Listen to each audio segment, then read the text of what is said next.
Machiegni kendo e weche moko makuye ni miyo moro majegni 31 mawuok e gweng' ma Kithuta e kaunti ma Nyandarua owito ngimane wuok tich gotieno kane riko konyore e ode bang' koso osiptal machiegni. Rahab Wambui ma en min nyithindo 4 nowito ngimane bang' joma ne odak bute yudo ni ne ok ginyal chope e osiptal kar saa 5 mar otieno kendo ringo kode e osiptal ma Ndaragwa. Joneno wacho ni ne giyudo ka Wambui ne osechwero remo mathoth kama ne gitemo dwaro nyamburko mane nyalo ringo kode e osiptal ma ok ginyalo. Bang'e no to ne giyudo kony koa kuom jaapiko moro mane okonyogi tero Wambui osiptal. Jodago ne loso e kinde romo mar chano iko mar ringre Wambui ka giywak ne piny owacho ma Nyandarua ni mondo one ni ute mag thieth yudore e alworano.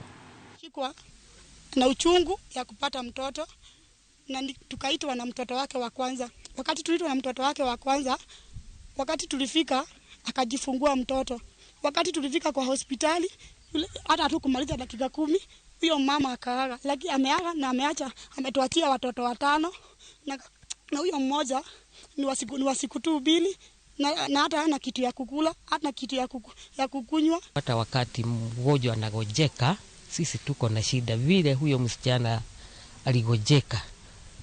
Tulijaribu juu chini, lakini kwa sababu ya barabara na anabebwa na pikipiki, iko mahali ilifika mpaka ikatoka nyororo, ni kwa sababu ya mawe hii. Sasa mpaka akawekwa chini, akaanza kutengenezewa chini, mwenye pikipiki akaanza kutengeneza. Sasa ile alipandishwa pikipiki wakaenda hospitali, hakumaliza dakika nyingi aliaga dunia.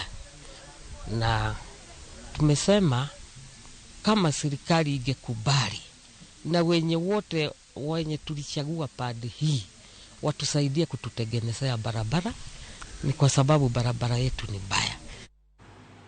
Romo masiro cheche no masom jopuonjre